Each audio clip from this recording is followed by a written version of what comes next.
Uma ideia não é um negócio, mas pode virar. O empreendedorismo exige uma mudança de mentalidade. E por isso, escutar quem já viveu ou vive esse desafio pode fazer uma enorme diferença.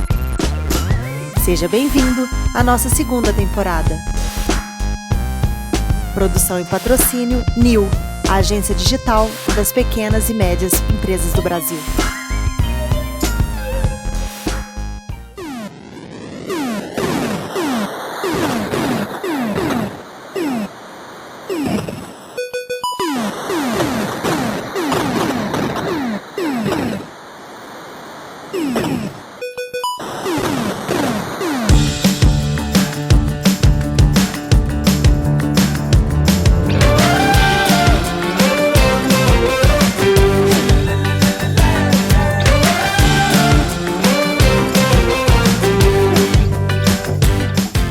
Começando agora o 6º episódio da segunda temporada do nosso podcast do Faça Parte do Futuro. E hoje eu estou revendo um cara que eu não via já há um tempo. Hoje quem está participando aqui com a gente é o Santiago Andreuza. Fala, Santi! Você tá bom? Fala, querido. Tudo bem? Prazer estar aqui. Prazer é meu, cara. Quanto tempo a gente não se fala? O Santi eu conheci em 2018. Acho que foi 2018. Acho que foi 18. Acho que participando do Friends of Tomorrow. Se eu não me engano, o que eu participei é o que virou material online, porque teve gente que já me disse que já me viu lá fazendo o curso. E o Santi... Ficou famoso, né, com o curso. É famoso pelo curso. O Santi era um dos cabeças lá da Aerolito, do Forte, e era um dos caras que eu conversava sempre lá nos intervalos, tomando uma breja, tomando uma cerveja, um papo sempre muito bom, falando de tendência de futuro, aprendendo muita coisa com ele, com eles. Foi uma experiência ótima ter feito o Friends of Tomorrow e ter te conhecido, cara. Você é um cara, o Santi é um cara muito inteligente, muito antenado no que acontece, e que agora deu uma guinada e mudou um pouco a direção da carreira e abraçou um desafio que eu acho interessante demais. Ô Santi, você quer se apresentar e comentar? Por favor, então, obrigado pelo convite mais uma vez. Legal estar aqui depois de 2 anos e pouco, né, que a gente não se encontrava. Por mais que seja virtual, é sempre bom de encontrar. Podia ser mais para a noitinha, dá para a gente tomar uma cerveja também, lembrar. Mas então, me apresentando, eu sou o Santiago Andreuza. Eu vim de uma formação de tecnologia, trabalhei em empresas de tecnologias grandes por quase 8, 9 anos. Depois empreendi em algumas empresas de software. Passei para a área de educação e aprendizagem com o Aerolito e Perestroika, fui um dos fundadores da Aerolito. E aí, ano passado, eu resolvi abraçar uma paixão antiga, que eu achei que era a hora certa, que é a parte de games. Então, eu sempre fui muito gamer, eu sempre gostei dessa área, eu sempre joguei muito, eu sempre consumi muito conteúdo sobre isso. E ano passado, eu saí da Aerolito, deixei essa parte de futuro, transformação digital, inovação um pouco mais para o lado, assim, na paralela, e mergulhei de cabeça nos games. Cara, eu tava assustado, a gente tava conversando aqui antes, né? São 2,7 bilhões de usuários no mundo que fazem uso do games, né, velho? Eu tava vendo outra coisa também, que tem uma fatura 3 vezes maior que o serviço de streaming, né? Que é um negócio que na pandemia bombou, né, velho? Exato. E o game, ele tem esse fator impressionante de números, assim, se a gente for trazer aqui muitos números, a gente pode ficar fazendo um podcast sobre números, mas tem um número interessante que é o faturamento do ano passado foi um absurdo, né, de quase 180 bilhões de dólares, que aí ganha da indústria do cinema, ganha da indústria da música, já está concorrendo ali com a parte de esportes, de algumas ligas de esportes que já são maiores. Então, esse dado que você trouxe é muito interessante por vários aspectos da quantidade de gente, porque lá nos anos 90, 2000, a gente tinha aquele estereótipo do gamer, né? Que era ali a pessoa que ficava meio antissocial, que não encontrava ninguém, ficava num quarto escuro jogando. E hoje isso mudou um pouco, né? Recentemente tem uma pesquisa que 73% dos brasileiros são gamers. E aí que é a graça do negócio, né? Que é que tipo de gamer que é. Então tem muitas ramificações dentro dessa história hoje. Então tem as pessoas que jogam no celular os jogos específicos, tem pessoas que são mais jogadores mais frequentes, né, em PCs e consoles. E eu acho que essa mágica assim, da evolução tecnológica que trouxe mais acesso de hardware, software e internet ajuda muito a difundir cada vez mais e aumentar o cenário dos games como um todo, né? Porque ele não vai para trás. A gente estava falando sobre isso, né? Ele vai cada vez expandir mais, ele não vai retroceder. Então ter essa lente de números é interessante antes de começar a conversa também. Não, a gente tá falando aqui, na pandemia foi o mercado um dos que mais cresceu, né, velho? E um negócio que eu achei, você tá falando, eu tô pensando aqui, é a questão do estereótipo, né? A gente tinha muito disso do cara que ficava lá engordando e não sei o quê, é um cara antissocial e tal. Eu vejo os meus filhos, né, 7 e 11 anos, eles jogam em rede e sociabilizando o tempo inteiro, né? Nem de longe eles têm esse estereótipo daquelas pessoas que são isoladas, que não são comunicativas, pelo contrário, vejo os meninos comunicando o tempo todo para poder jogar, né? Aí trazendo para essa perspectiva do faça parte, que é do empreendedorismo, do desenvolvimento humano, pessoal e tal, tem duas coisas interessantes que a gente estava falando antes, né? Primeiro, que essa empresa nova que você criou é com psicólogo, né? Que eu achei massa pra caramba. E outra coisa que a gente está sempre falando aqui, essa história de hard skills, soft skills e não sei o quê. Boa parte dessas habilidades eu vejo os meus filhos desenvolvendo em casa quando estão jogando e eu acho que podem ser desenvolvidas através dos games, né? Era uma coisa que a gente estava conversando aqui antes de começar a gravar, né? Com certeza. Essa parte da questão da psicologia, o Gui, que é meu sócio, ele é psicólogo clínico de crianças e adolescentes. E o Gui sempre foi uma pessoa muito estudiosa, assim. Ele escreveu um dos primeiros artigos de bullying digital, de bullying na internet do Brasil, em 2011, 2012. E a gente sempre conversava muito sobre essa história do ambiente digital, de quão tóxico é, de quão benéfico é, da convivência, das formas e tal. E aí essa união de forças, para a gente fez muito sentido, por quê? Porque o Gui traz o viés comportamental, que é muito importante, e eu trago esse olhar de tecnologia e evolução de mundo pela perspectiva tecnológica, né? E é engraçado que quando você fala, eles não ficam isolados e tal, volta outro paradigma que a gente tinha dos gamers, que era esse, né? Que não socializava. Mas por que não socializava? Porque não tinha internet. Então, não é porque... Como sociabilizar o meu Odyssey, cara?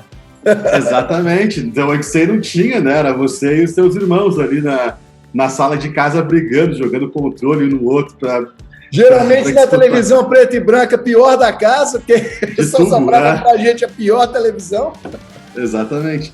Então tem essa parte toda que às vezes a gente não enxerga. Eu acho importante enfatizar isso, porque eu sei que vocês abordam assuntos tecnológicos, de evolução exponencial de tecnologia, de mudança de critérios de mundo, de não linearidade, características e elementos que vieram com essa evolução de internet digital, e o game tem muito a ver com isso, né? Ele teve um grande shift, ali, uma grande mudança, quando a evolução de tecnologia chegou num platô que era possível se comunicar em rede, que era possível jogar lá todo mundo junto.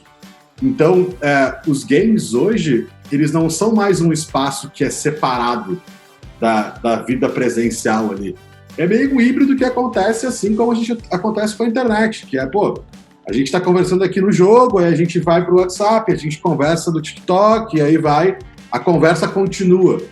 Então a gente às vezes esquece que, a gente fala de mundo globalizado, tecnológico e tal, e os games estão aqui. E eles estão aqui num formato que é muito interessante, porque os games, eles já nascem com um ativo muito interessante de modelo mental, que é o modelo mental já digital. Ele não tem uma transformação digital acontecendo. A galera que é gamer, independente da idade, ela já tem um modelo mental digital que é muito interessante e já vem inato ali, né, na personalidade, que é justamente essa não linearidade, que é o entendimento do autodidatismo, que é o lifelong learning, que são várias coisas que, né, a gente pode depois enumerar e conversar mais sobre isso.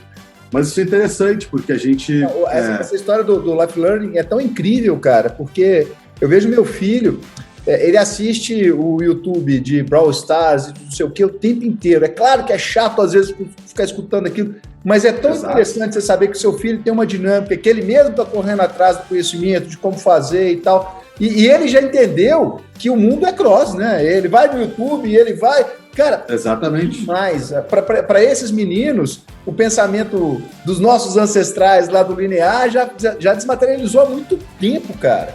Muito tempo. Isso é incrível. O que eu ou você, que já somos de tecnologia, ainda sofremos às vezes, esses meninos já não vão sofrer mais, entendeu? Sim, e nessa questão, reforçando, eu acho que é importante justamente trazer a parte de pensar no game atual como se fosse a internet de 10, 15 anos atrás. Que a gente não sabia muito bem para onde ia, que a gente estava meio ali, tá, mas esse negócio funciona ou não? É bom ou não? Vai mudar o mundo ou não? E não sei o quê. Posso confiar? Esse negócio não vai cair, né? Eu posso fazer uma transação bancária aqui, não roubar meu dinheiro. E aí eu acho que o game também é uma ferramenta que ela tem muitas similaridades com a internet. Então, a nível de conectividade da galera que está jogando e habita esse universo há mais tempo, é muito interessante observar que a discussão que a gente tem que ter, a discussão que a gente tem que ter, não é sobre se tem que proibir ou não os games, se os games são bons ou ruins, isso tudo já passou.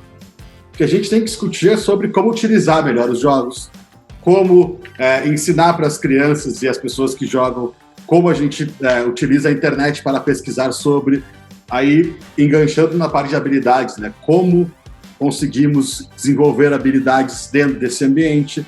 Então, acho que essa discussão que eu vejo ainda muitas pessoas tendo, que é o game é ruim, não sei o quê.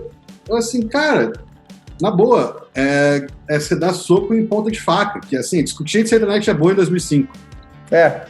Não tem discussão. Não tem discussão. É aceitar o fato de que vai pra frente. Agora, a gente tem que saber lidar com isso.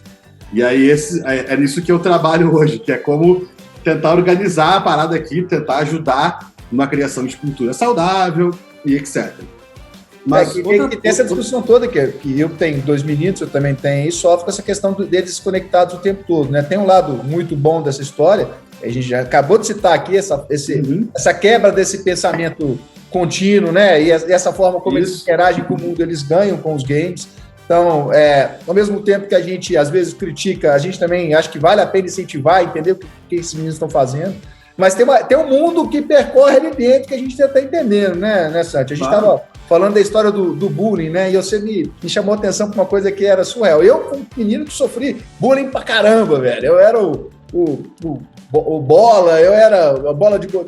Tudo sem imaginar, eu sofria bullying. Mesmo, sofria. Só que aquilo terminava na escola, né, cara? Dava 5 horas, dava o horário do almoço ali, eu ia para casa e em casa eu era colhido e aquela história ali meio que terminava, né? Hoje, por esse mundo cross, por esse mundo ultraconectado, esse bullying acaba perseguindo o sujeito, né? Você me falou, eu não tinha parado para pensar, mas você acaba tendo uma invasão de bullying muito mais tempo, você fica muito mais exposto ao bullying, né? E acontece isso no mundo dos games, né? Exatamente, acontece e a gente não pode negar. E assim, eu sou uma pessoa que eu tendo a aceitar muitos problemas, que a gente não pode discutir contra o problema. Existe problema, dados e fatos. O que a gente tem que fazer é agir para ajudar a solucionar ele, e educar, e não ter o problema, e por aí vai. Então, acho que essa questão da conectividade é muito interessante, porque nós, como sociedade, já nos empoderamos na década de 2010, né, quando o smartphone começou a ficar mais massivo, as pessoas começaram a ter mais acesso, a gente começou a ter a economia lá descentralizada, lá dos aplicativos, da colaboração, a economia colaborativa. Essa ascensão, ela nasceu muito pela conectividade. Inclusive, se a gente parar para pensar, de 2010 para 2020, a gente viu ali quase que 2 décadas em uma, né? A gente viu uma ascensão em 2010, 11, 12, 13, 14, 15 de aplicativos, não sei o quê, depois diminuiu e agora, assim, a conectividade ela existe intrínseca, ela está dentro do seu device, do seu relógio, E os games é meio parecido. Eu tenho uma teoria, inclusive, que eu tenho que discutir, eu não sei se a gente discutiu sobre isso, eu acho que daqui a um tempo você não está pagando mais pela internet, né? A tendência é que ela vire marginal. Ela ela vai ser normatizada, você vai ter isso o tempo todo, né? Eu acho que demora por questões macroeconômicas. E culturais também, né? O Brasil, por exemplo, não tem condição de fazer isso, né? Exato. Mas no longo prazo, eu acho que isso deve ser a tendência, né? Alguns países tudo vai rodar com a internet, né? Exato, alguns países já tem, né? Já tem a Coreia do Sul, que é um mega case de games, eles começaram lá tipo com umas lan houses nos anos 2000, que a internet é muito barata. Então as pessoas jogavam tipo por uma moedinha deles, que eu não sei qual é a moeda, mas, tipo assim, por R$1 a pessoa jogava toda a tarde. Porque o subsídio de internet é quase que nada, assim, é como se fosse pra gente, sei lá, a gente tem poucas contas hoje que são nada, mas é muito baixo, assim. E o que é interessante de observar nesse movimento também é a ascensão dos smartphones, né? Que deram um acesso gigante, porque até o momento que a gente só tinha consoles e PCs, é mais caro, tem a variação do dólar que complica muito, tem que ter uma internet melhor. Quando entraram os smartphones na jogada com mais gente acessando, aí os jogos decolaram cada vez mais. E é o que vai acontecer muito mais, porque vai ter mais smartphones sendo vendidos daqui a um tempo e outros dispositivos tecnológicos também. Então, essa conectividade tende a aumentar, tende a ter mais gente, tende a ter, enfim, cada vez um mercado mais ascendente de criação de oportunidades. Uma coisa que eu queria aqui voltar no assunto do bullying, porque eu falei do bullying e às vezes pode ter ficado essa impressão de que só o ambiente do game é que está propício para essa questão do bullying e tal, né? Não é, cara. Porque esse cross, ele tá no digital inteiro, né? A gente gravou na primeira temporada um episódio com a head do LinkedIn no Brasil, a Ana Cláudia, e ela tá falando da preocupação que a ferramenta tem em controlar bullying e assédio, cara. Rola isso pra caramba numa plataforma profissional. Então essa é a minha preocupação, que eu falei no início aqui dos games, mas ela tá implícita e ela tá pujante em qualquer ferramenta online hoje, né, Santi? E talvez aqui a gente tenha uma vantagem, que na maioria dos casos a gente está lidando com crianças, por exemplo, os meus filhos, os seus, e a gente está formando um caráter de uma nova sociedade, né? Quem sabe ali não é o primeiro formato, não é a primeira via de pavimentar uma nova forma de pensar, né? Dessas pessoas encararem um mundo diferente. Quem sabe daqui a uns anos, quando eles forem usar o LinkedIn, isso não vai acontecer mais, porque eles já tiveram oportunidade de vivenciar isso no game, né, velho? Exatamente. E vários games vários jogos assim, se preocupam com isso, que tem a questão de denúncia, tem, assim... Eu estava escutando isso outro dia na rádio, né? Eles não podem ser penalizados, né? Só que eles estão tão engajados com essa história que eles criam canais de denúncia para monitoramento e tal. É um mercado sério pra caramba, né, velho? Tem todo um negócio que acontece, e é claro, assim, hoje não lembro que jogo agora, que saiu a notícia que é o jogo que mais teve usuários do mundo. Tipo assim, cara, tem muita gente, então. Assim, 300 milhões de pessoas jogam. Assim, controlar 300 milhões de pessoas é muito difícil. Mas eles andam banindo gente, né, velho? Quando tem muita dentro. Os caras banindo, eles estão tendo uma postura mais ostensiva com isso, né? Exato. E o que a gente faz hoje é isso, é tentar, através de ferramentas que a gente está desenvolvendo, criar ambientes mais saudáveis. Então tem quiz para a pessoa saber se ela é agressiva ou não. Tem ferramenta para a pessoa recorrer se eu fiquei estressado no jogo, eu entro no nosso site, aí, vê o tom, vê as saídas, vê que tipo de perfil você foi para como é que resolve, como conversa, como aborda. Então essa parte que entra muita psicologia da parte do Gui, que é justamente isso, que é conseguir manejar ali, né, conseguir aculturar as pessoas para ter um ambiente mais saudável dentro de um lugar que só cresce. Sim. Santi, uma praia que é mais sua aí, né, velho? A gente fala muito aqui do empreendedorismo, também dos negócios, né? A gente tem tentado chamar a atenção das pessoas de que esse século XXI você não vai empreender ou você não vai trabalhar como você trabalhava há alguns anos, ainda mais agora com essa pandemia, tudo mudou muito. Tenho citado muitas vezes o exemplo da minha filha aqui, que está lá brincando de ter um canal do YouTube, e eu estimulo isso, não é para ganhar dinheiro, é para ela entender que existem possibilidades e que o eu negócio é cada vez mais real, né? O digital abre cada vez mais portas disso, aí a gente pode entrar em outras discussões aqui, mas enfim, o digital veio para transformar a vida das pessoas. E uma das coisas que eu estava conversando com você aqui antes é que eu descobri aqui nas pesquisas sobre uma startup de São Paulo, uma startup brasileira, que os caras já que receberam um aporte milionário, tem um valor de mercado de $3 bilhões, né, velho? A tal da Wildlife, né? Os caras começaram pequenininho também e viraram um monstro, né? É legal, né? Porque tem... Essas empresas elas desenvolvem jogos, elas fazem ali o jogo. Inclusive o Zopa é dela, né? Eu lembro, esse nome eu já escutei lá em casa. O jogo de tênis também é dela, esqueci aqui, o joguinho de tênis aqui também é dela.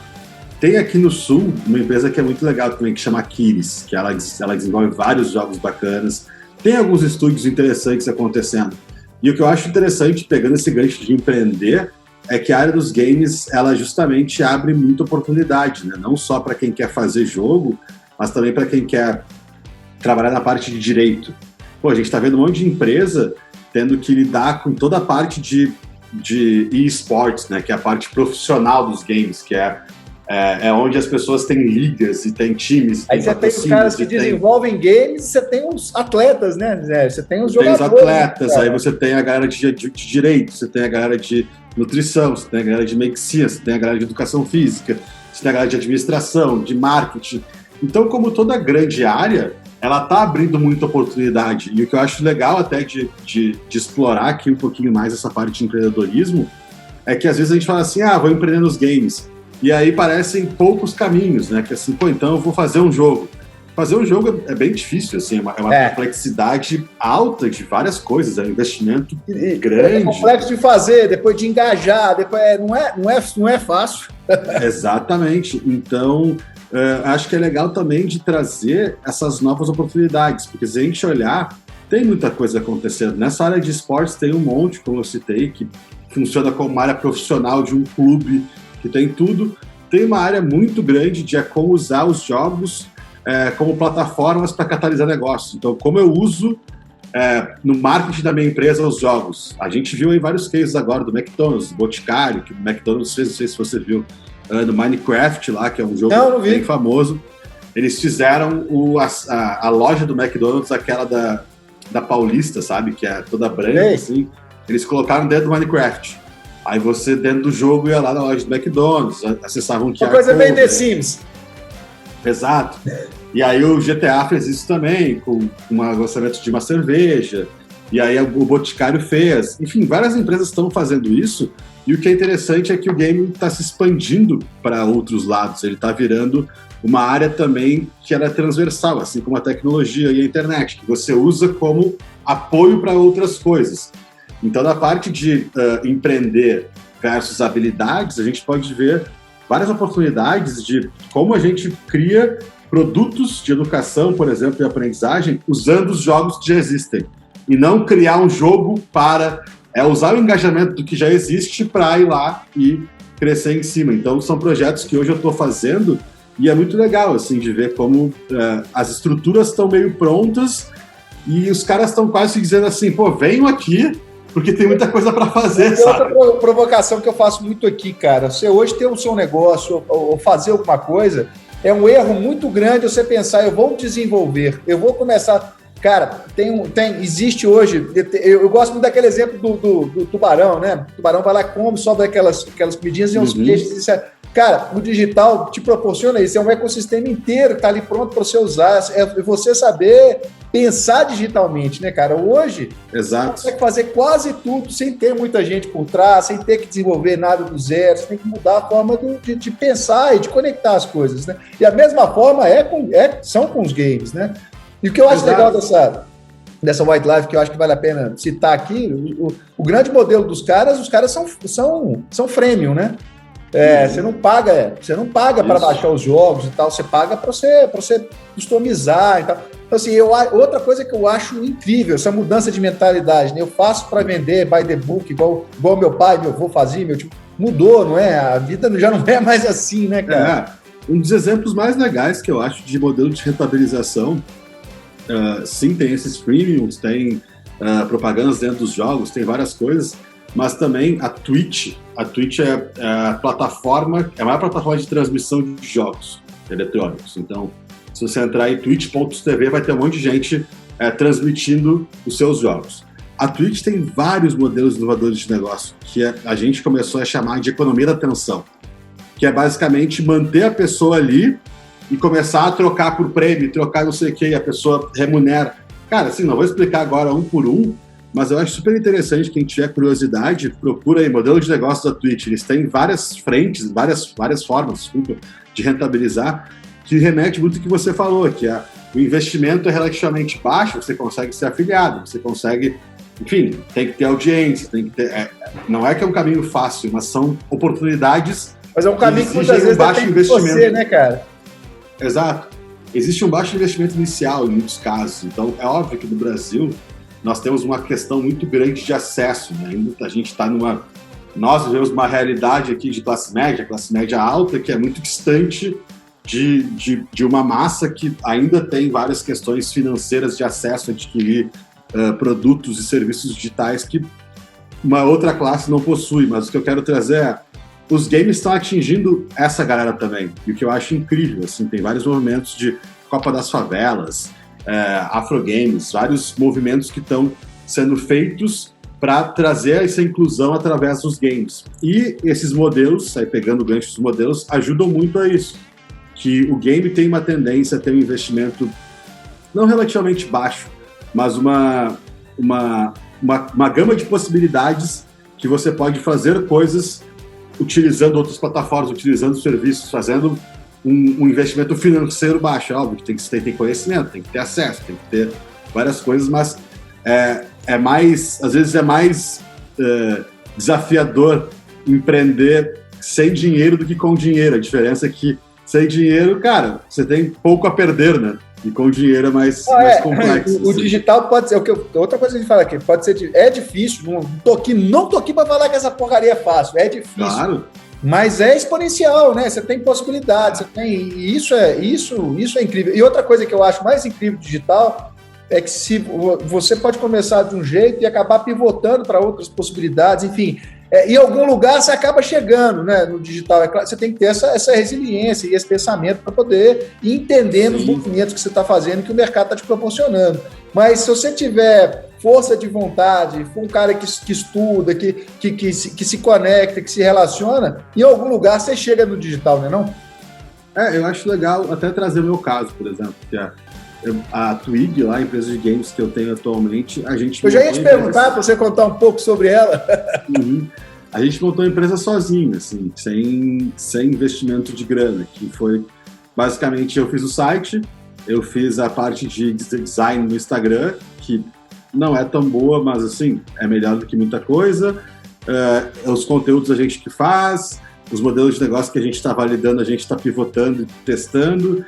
Então, é muito mais essa questão de saber hiperfocar, né? E dizer assim, tá, agora eu vou focar em fazer programas para as pessoas desenvolverem atividades em cima dos jogos, que é o que a gente está fazendo agora.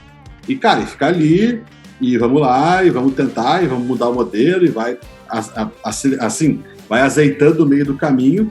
Mas o que é importante de trazer, assim, em relação a isso, que casa muito com o que você falou, que a gente tem um modelo leve, que assim, sou eu, meu sócio, e agora uma agência que a gente contratou para ser parceira. É uma espécie de parceria, assim, que tem várias negociações que são bem ganha-ganha, assim. Então a ideia, e que eu vejo dos games que eles possibilitam isso se na internet a gente já consegue fazer muitas coisas assim, nos jogos mais ainda, com investimento de grana baixo. É mais um investimento de, tem que aprender, tem que olhar, tem que entender, Então, a gente tem podcast. Aí o podcast a gente grava, aí a gente edita, a gente faz a vinheta, a gente faz... Que é isso, não sabia mexer no Audacity lá, que é o aplicativo de música. Beleza, viu os tutoriais lá, não sei o que, vai mexendo e vai. Aí sai os negócios errados, mas aí ajeita. Então acho que é meio parecido com o que você está fazendo, né? Que é mão na massa, cara. E vamos lá, né?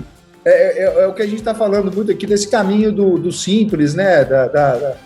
Cara, o digital funciona quando você, na minha visão, né? A minha visão, quando você começa a adotar muito esse caminho do simples, né? Eu também sou eu já posso falar que eu sou um dos dinossauros da tecnologia, assim como você, velho, né? A gente já não tá mais novinho, né? Eu já caí muita tentação aqui de querer desenvolver tudo, porque eu tenho uma coisa para desenvolver que ninguém tem. Cara, falácia, morria na praia várias vezes, aquilo me frustrava absurdamente. Então hoje eu fui descobrindo que o caminho do digital é o caminho do simples, né? E você falou um negócio aí para mim que eu custei a me aperceber disso, a questão do hiperfocar, né? do focar, cara. Porque o digital também te abre 1000 perspectivas, 1000 possibilidades. Você ter esse senso de foco, esse senso de simples, isso faz uma diferença, pelo menos para mim, né? Fez uma diferença absurda na forma como eu lido com os meus negócios, né?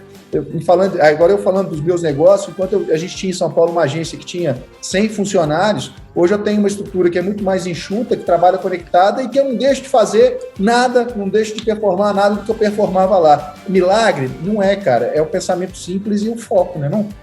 Sim. Em relação a isso é muito louco, né? Porque o digital, ao mesmo tempo que ele te oferece tudo, ele pode tirar tudo, né? Porque, assim, tudo existe, nada existe. O que existe de fato? Assim, é meio filosófico, mas é um negócio que a gente, que está nessa área há muito tempo, não é que sofre mais isso, mas assim, você começa a olhar e fala assim, pô, e se eu fizesse aquilo? Então dá para fazer aquele. E aí você vai abrindo assim e fala, nossa, tá. E aí voltar pro trilho e colocar o trem no trilho certo ali de novo e ir, é o desafio. Mas eu acho que tem outras questões que também acabam sendo desafiadoras hoje. A bolha de internet, ela criou uma cultura de um conteudismo em excesso gratuito a qualquer custo. E isso eu acho que é um problema que a gente vive hoje, né? Que é como que a gente cria uma curadoria boa, como que a gente entrega um conteúdo bom, com qualidade. Com ele a gente confia em quem está entregando aquele conteúdo, né? Num podcast que a gente fez aqui com o Marcelo Tasso, uma das coisas que ele mais bateu, cara. Ele está dizendo, a oferta é gigantesca, mas qual curadoria é boa, em quem você está confiando, exatamente, você vai trocar, né? Então, eu acho que essa parte, que eu ia conectar os pontos que a gente falou vários, assim, que é de empreender no lugar que são games, que tem possibilidade de conteúdo, a gente vê muito conteúdo que são meio fogo de palha, assim, que ele vai rápido e apaga. E aí, então também criar esse olhar de uma empresa sustentável a nível de marca em si, de reputação, é muito importante, né? Porque, assim, sabemos que o mundo é rápido, mas tem coisas que vão ser sempre coisas, que é a essência, que é a tradição, que é respeito, que é a substância, que é estar ali, de fato, com uma postura séria e bem definida e com intenções boas. E eu acho que isso é quase que primordial, assim, para empreender em qualquer negócio, na verdade, né? Mas na internet eu acho que fica mais em evidência, porque como tem muito, é difícil de peneirar, né? Aí você falou um negócio, outra coisa que você falou que me chamou muita atenção, a história das segundas intenções, né? Na internet você tem sempre alguém fazendo alguma coisa com uma segunda intenção, né? Exato. Outra coisa que a gente tem que ficar muito, muito atento aqui, né? Eu tenho me negado veementemente a fazer isso, cara. Ações com segundas intenções, eu procuro ter o meu discurso muito alinhado com a ação. Então, esse é o tipo de coisa que... E é muito fácil você cair nessa pegadinha no digital, né? Porque tem muita gente fazendo, tem muita gente com cases que começam de sucesso em cima disso, e eu acho uma grande pegadinha, uma grande cilada, não é o tipo de coisa que, pelo menos, que eu vejo com bons olhos, sabe? Total, eu vejo porque a gente faz isso e a gente tem a intenção, claro, que nós temos um curso tal, custa tanto. A gente vai fazer tantas aulas de graça para você, para ver se você gosta, para então fazer o curso.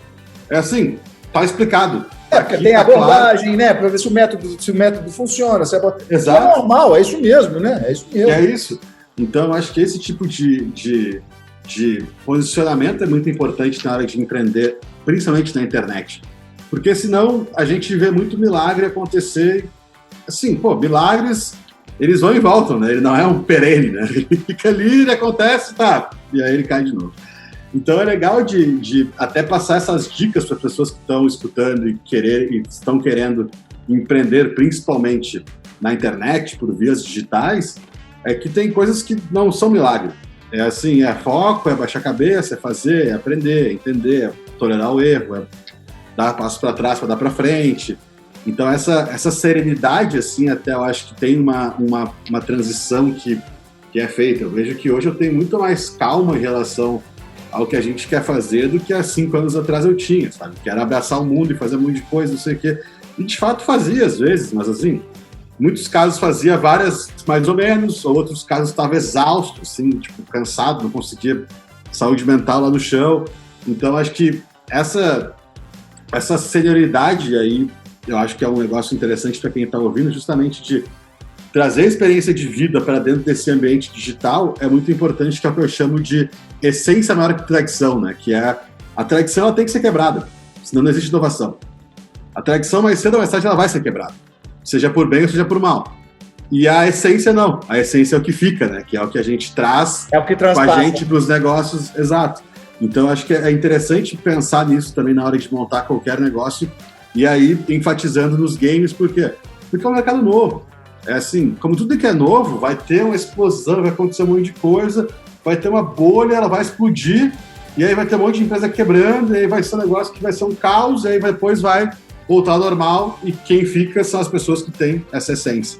Então acho legal de trazer isso, porque muitas vezes a gente não pensa, né? A gente fica que o digital, que é um monte de coisa, que é ferramenta e tal, mas peraí, o que tem por trás disso, né? Qual é o meu conceito? É por isso que eu gosto de conversar com você, e esse negócio que a gente faz aqui, para mim, é uma escola, cara, que eu aprendo, eu vou conversando com vocês aqui, pensando na vida, no que acontece, e o que você acabou de falar aí me faz fazer uma reflexão aqui sobre como eu estou encarando hoje o mundo digital dos negócios. Você falou da essência, né?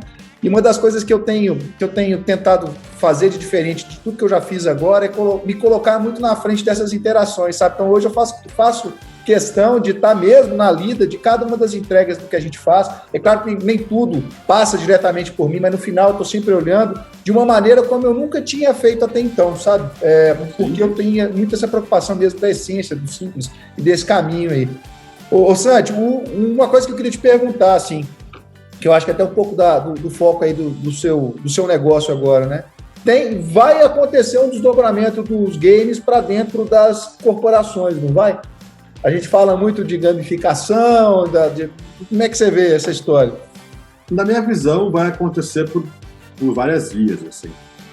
A primeira via mais prática é as corporações utilizarem jogos da porta para fora, que é assim como utilizam a internet como uma ferramenta que catalisa negócio, estão utilizando os games. Então, como ferramenta de comunicação, de marketing, de engajamento, de várias coisas. Então, esse é um primeiro ponto que eu acho legal. Um segundo ponto, da porta para dentro, eu acho que tem a parte de gamificação e tem uma parte que é a que eu sou mais apaixonado, que é de habilidades, né? Tem uma diferença muito grande entre gamificação e game-based learning, que é aprendizagem baseada em jogos. Que a gamificação, ela utiliza elementos dos jogos para fazer alguma coisa, e a aprendizagem baseada em jogos é utilizar o jogo para ensinar alguma coisa. Então, elas têm aí uma linha meio tênue, mas tem uma diferença grande quando a gente vê de fora, assim. Mas onde eu quero chegar é o seguinte: se você pegar lá os estudos do Fórum Econômico Mundial que listam as habilidades do futuro, talvez 3/4 estejam inseridas nos games, no sentido de jogabilidade. Então, quando você pega a parte de resolução de problemas complexos, que a gente vê que nas organizações hoje falta um pouco, os games ajudam muito. Quando a gente pega a parte de criatividade, os games ajudam muito por diversos motivos, por recursos limitados, aí você cria soluções melhores. Sim, não vou entrar em cada um, senão a gente faria outro podcast sobre isso. Trabalho em equipe. Colaboração. Tem um negócio que eu falo muito no game que é legal, que é quando você joga multiplayer, que hoje muitas pessoas jogam, eu chamo de multiplayer da necessidade, que é a colaboração, ela tem que existir. Porque assim, não tem como não existir, então é meio quase que imposta, sabe? E eu acho isso interessante. A comunicação, que nos jogos ela consegue ser mais eficaz, menos burocrática, e às vezes nas empresas é multicanal, e aí é uma confusão. Mais fluida, né? No game tem que ser fluido, o cara não tem tempo para poder... Ela é pragmática, né? É assim, cara, ela tem que passar a mensagem rápido, num contexto ali que está acontecendo. A parte de tolerância ao erro, que é a gente encarar um pouco menos, às vezes, como o fim da vida, se errar na empresa e dizer assim, não, peraí, faz parte do crescimento. Essa é importantíssima, né? Exato.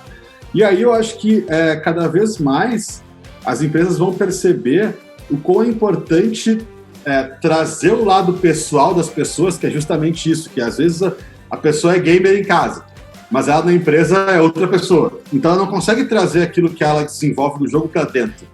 E eu acho que cada vez mais as empresas vão começar a olhar e dizer assim, pô, olha que legal que esses caras aqui têm uma forma de trabalhar e ver o mundo que vem inata, né, por ser gamer, que a gente não tem, a gente quer. Então, por que a gente não começa a ter esse pensamento gamer, né? Eu brinco que a gente talvez um dia crie um conceito, que existe pensamento, modelo mental fixo, modelo mental não sei o quê, modelo mental exponencial, modelo mental digital, modelo mental gamer, que é justamente, é a forma que os gamers pensam que podem ajudar nos formatos de trabalho. Faz sentido, viu? Então, na minha visão, é um negócio que cada vez, assim, e é claro que o corporativo ainda tem um descolamento já com o digital, imagina com os games. Mas o que eu quero dizer é que eu acho que tem impactos de todos os lados, e na minha visão, esses dois são os maiores de cada lado, que um é os games como catalisadores para os negócios, e o dois é os games como catalisadores para desenvolver habilidades. Porque, de novo, as empresas estão buscando isso, né? Elas estão querendo isso e, infelizmente, elas não conseguem por vários motivos, mas eu acho que o game pode ser uma boa possível solução para ajudar nessa busca eterna aí de inovação, de criatividade, de pontos que são nevrálgicos hoje em empresas. Ô, Sérgio, vocês estão lançando um curso agora, não estão? A gente lançou agora, a gente colocou para vender no dia 8 de abril e as aulas começam no dia 27 de abril, terça-feira. Então depois você manda para mim aqui o material, nós vamos colocar lá na rede social do Faça Parte para a turma ter acesso. Legal. Fala aí o Instagram, Facebook, site. É só procurar @twiggames, que tá tudo lá. @twiggames no Instagram, ou me procura ali, que é Santiago FSPA, ou do LinkedIn Santiago Andreuza. O site é twig.games. Eu também hoje faço parte do Futuro das Coisas, que é um portal. Que é demais, acho demais. Que traz vários insights e ideias sobre o futuro, e a gente está fazendo uma parceria assim, com a Twig, Futuro das Coisas junto. Então, é um negócio que está no início, mas tá pintando ser legal. Assim, tô bem feliz e empolgado. Então depois você me manda, eu vou colocar lá para a turma ver lá o material e se inscrever para fazer. Pode deixar. Ô, Sérgio, estamos terminando, cara, e aqui tem uma tradição, que eu mexi ela um pouquinho na segunda temporada. Na primeira temporada, o convidado tinha que escolher uma música, tocava um finalzinho lá no Spotify. E agora, a gente aumentou um tiquinho. O cara pode escolher uma música ou um filme. Você vai de música, você vai de filme ou você vai dos dois? Ah, eu posso dos dois? Pode. Eu achei que era só um. Não! Então filme eu teria vários, assim, eu gosto muito de filme, mas eu vou dizer um... Cara, eu vi o jogador, achei incrível o jogador. É legal. Mas eu vou dizer...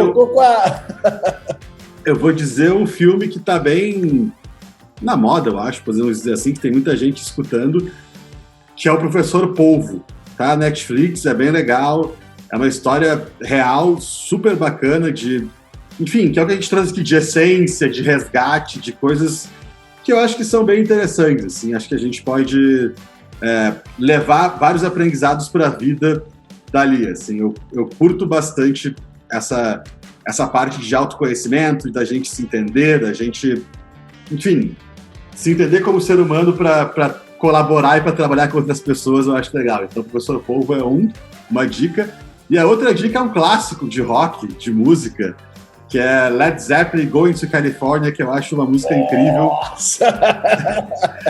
Então, essas são minhas duas dicas. Ô, Santi, boas dicas. Cara, obrigado por você ter participado, obrigado por essas dicas. É um prazer falar com você de novo, espero que a gente possa se encontrar em breve, ou em São Paulo, ou em Minas, ou aí no Sul. Mas foi muito bom te ver, cara, muito bom conversar com você e é muito bom ter essa amizade, ter esse relacionamento aí contigo. Muito obrigado por tudo, cara. Por favor, aberto a convite sempre. Agora, daqui uns dias, espero que presencialmente, né? Essas portas estão abertas aqui. Em São Paulo eu topo também. Em Minas, que eu adoro também. Vem cá comer um pão de queijo com a gente. Topo demais. E obrigado, cara. Parabéns pelo projeto. Sei que estão rolando várias coisas legais que tu tá fazendo aí na tua volta, né? Então, conta comigo para o que precisar e tamo junto. Tamo junto. Um abraço para você. Abração. Valeu, galera.